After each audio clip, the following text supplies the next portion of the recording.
Kosova është prioritet absolut i politikës jashtme të Shqipërisë, por e lidhur shumë ngushtisht me gjitha zhvillimet e brendshme në Shqipëri dhe në Kosovë.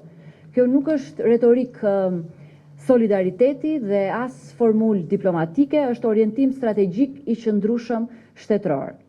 Forcimi i subjektivitetit ndërkombëtar të Kosovës është interes kombëtar i drejt për drejt i Shqipërisë, përveç se është dëshirë e jon e zemrës. Çdo njohje e re, çdo antarësim i ri, çdo hap drejt konsolidimit ndërkombëtar të Kosovës është investim në sigurinë, në dinjitetin, në stabilitetin e të gjithë hapësirës tonë shqiptare, por edhe të rajonit.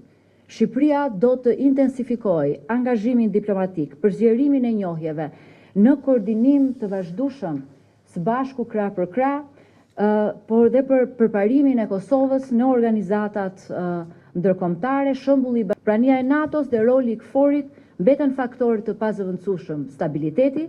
Në një Europë të trazuar nga lufta dhe tensionet gjeopolitike, siguria nuk është e garantuar. Ajo kërkon vigjilencë, koordinim dhe angazhim të vazhdueshëm. Siguria e Kosovës është prioritet mbi prioritete për Shqipërinë dhe siguria e Kosovës është siguria e vetë Shqipërisë. Kjo nuk është figurë retorike, është vlerësim strategjik dhe ne duam ta shohim Kosovën sa më pranë strukturave të NATO-s. Marrëveshja e përbashkët mes Shqipërisë, Kosovës dhe Kroacisë është një element i rëndësishëm për jo vetëm për trajnimet e përbashkëta e për sigurinë e përbashkët, por edhe për afrimin e Kosovës me strukturat e NATO-s. Mbajtja e samitit të NATO-s në vitin 2027 në Tiranë duhet të jetë një mundësi e shkëlqyer për afrimin e Kosovës me strukturat euroatlantike. Njohja reciproke është e vetmja bazë e qëndrueshme për një marrëdhënie të shëndoshme mes dy shteteve dhe në rajonin ton, të lirë nga tensionet e trashëguara. Serbia duhet pajtohet me këtë realitet, jo si akt presioni, por si hap i domosdoshëm për normalizim të vërtet.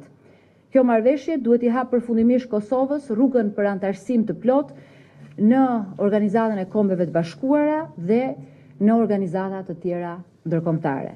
Në këtë rrugë, Shqipëria do të vazhdojë ta mbështesë fuqishëm Kosovën me këmbgulje, me koordinim të plotë dhe me aleatët tanë e me strategjisë e qartësi të plotë. Për pyetjen e parë, sigurisht biseduam edhe për takimin e përbashkët mes dy qeverive. Besojmë fort që ka ardhur koha që brenda 2026 të kemi një takim të përbashkët të dy qeverive në Shqipëri ose në Kosovë, ku të diskutohen të gjitha marrëveshjet e nënshkruar deri më tani, fushat me interes të përbashkët, në fakt janë të gjithë sektorët dhe të gjitha prioritetet tona mes dy qeverive janë duke u implementuar, por edhe mundësinë e hapësirave për nënshkrimin e marrëveshjeve të reja. Në këtë frymë diskutuam sot për thellimin e mëtejmë të bashkëpunimit politik dhe ekonomik mes Kosovës dhe Shqipërisë, për koordinim të plotë në politikën e jashtme dhe për forcimin e ndërtimit kapaciteteve tona të brendshme diplomatike. Kosova është e përkushtuar për zbatimin e të gjitha marrëveshjeve të cilat ne i kemi nënshkruar gjatë viteve me Republikën e Shqipërisë, e ato janë mbi 140 dhe për afrimin e dy shteteve tona e po ashtu edhe të shoqërive tona në çdo fushë të jetës.